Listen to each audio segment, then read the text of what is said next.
General relativity gives us a very specific mathematical prediction for the center of a black hole. The continuous geometry of spacetime collapses entirely, yielding a singularity of infinite density and zero volume. This math applies to every collapsed star and galactic nucleus we observe. Running the equations backward, it also defines the initial state of the Big Bang. The infinities we encounter at the core of a black hole are a direct consequence of a specific modeling choice. We assume spacetime is a continuous, infinitely differentiable manifold. Because the real number line has no minimum spacing, the equations allow the radial coordinate to shrink to zero. Roger Penrose proved that trapped surfaces in general relativity inevitably lead to infinite curvature. The singularity is a strict geometric requirement, as long as the underlying topology remains continuous. Stephen Hawking extended this logic to the entire cosmos, demonstrating that under standard continuous geometry, the universe itself must have emerged from a state of infinite density, where all known physics breaks down. We can eliminate these infinities by removing the mathematical assumption that causes them.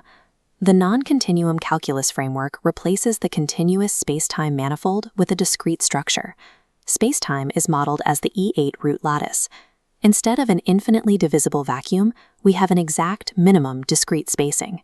There is a hard lattice floor below which further physical subdivision is algebraically impossible. If spacetime has a minimum discrete spacing, gravitational collapse must halt at that floor. The geometry literally cannot shrink below the lattice scale. A black hole, therefore, is an extremely dense three-layered macroscopic object. Its structure is governed entirely by the algebraic limits of trigintaduonions. By treating spacetime as a discrete, finite lattice, we remove the infinite density problem entirely. The singularity never forms. When matter collapses under extreme gravity, the intense pressure forces its spatial dimensions to unpack into higher mathematical spaces. This dimensional unpacking follows a rigid sequence called the Cayley-Dickson tower. We experience normal spacetime at the 8-dimensional octanonion level. As gravitational pressure increases, matter is forced out of the octanonions, up the tower, activating the 16-dimensional sedenions, and finally the 32-dimensional trigintaduonions. The process permanently stops at dimension 32. The reason lies in the underlying geometry of the universe, which takes the form of a genus 10 decatorus. This topology operates under a rigid moduli space constraint. The space-defining conformal structures on this torus has exactly 27 dimensions. It serves as the absolute container for all physical degrees of freedom. The next logical step in the Cayley-Dickson sequence requires a 64-dimensional geometry. Embedding that requires 37 additional dimensions, far exceeding the 27-dimensional limit of the moduli space. The topological substrate cannot support algebraic structures above dimension 32. Gravitational collapse hits a terminal wall, guaranteeing that every black hole possesses a finite physical boundary. We can map the macroscopic structure of a black hole by starting at its outermost limit, zone 3. The event horizon operates as a strict algebraic phase boundary. It is the exact surface where the visible universe ends and the trigintaduonion algebra begins.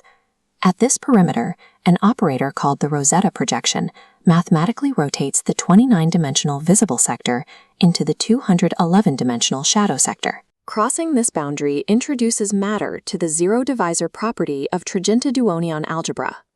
Out of the 32 available algebraic directions, 24 are zero-divisors. This means exactly 75. When two non-zero states combine in these specific directions, they multiply to produce zero. Information encoded in these 24 directions evaluates entirely to zero for any observer in the outside visible sector. The information is algebraically rotated out of our sector, but it is preserved intact within the shadow manifold. The black hole information paradox dissolves because the underlying process is entirely reversible. Beneath the event horizon, we enter the vast transition zone of the black hole's interior. The physical state of this interior is determined by the algebraic viscosity theorem, which dictates how momentum propagates through the lattice. Normal octanonic spacetime is structurally rigid. Every pair of directions couples together, reliably transferring momentum and supporting shear stress. In the 32-dimensional interior, 75% of those collisions hit zero divisors, yielding zero. This failure mathematically severs the pathways needed for shear stress to propagate. Without the ability to transfer transverse momentum, the rigid E8 lattice loses its crystalline structure and melts into a perfect fluid with near-zero viscosity. We see microscopic, transient evidence of this state in particle colliders. The quark-gluon plasma produced in heavy ion collisions exposes this exact zero-divisor fluid state. The interior of a black hole is a massive, stable version of this frictionless zero-divisor ocean, perfectly saturating the theoretical minimum limit for fluid viscosity. Sinking through the frictionless ocean brings us to the absolute center of the black hole structure. Gravitational collapse ends here. The finite mass induction theorem proves the collapse yields a solid physical object. The core is a saturated crystal of E8 nodes. This geometric arrangement is mathematically proven to be the absolute densest sphere packing in 8 dimensions. Because compression stops when every node physically touches, every black hole core across the universe shares a universal core density of 4.3 times 10 to the 18th kilograms per cubic meter. The mass of the singularity is strictly quantized by the literal integer count of internal E8 nodes packed into that core. By replacing a zero-volume point with a finite, uniformly dense crystal, we identify the exact structural mechanism that halts the extreme forces of gravity.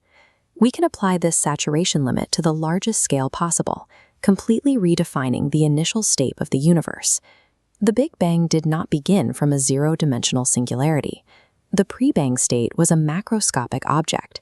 It was a maximally packed trigintaduonion saturated E8 crystal containing the complete mass and energy of the entire cosmos.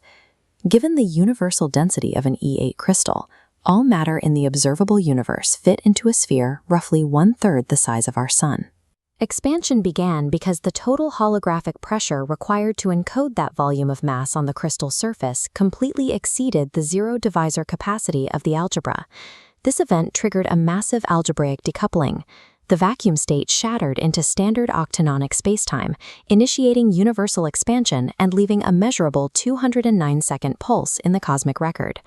This discrete physical framework can be observationally tested today. The hard crystalline cores of merging black holes should act as physical reflectors, generating delayed echoes in the gravitational wave signals captured by LIGO. Every constant mass and density value in this model is derived entirely from the geometry of the E8 lattice and genus 10 topology. The framework introduces zero free parameters to force the equations to work. Continuous singularities are mathematical artifacts. The extreme limits of physics are secured by a finite, discrete algebraic foundation.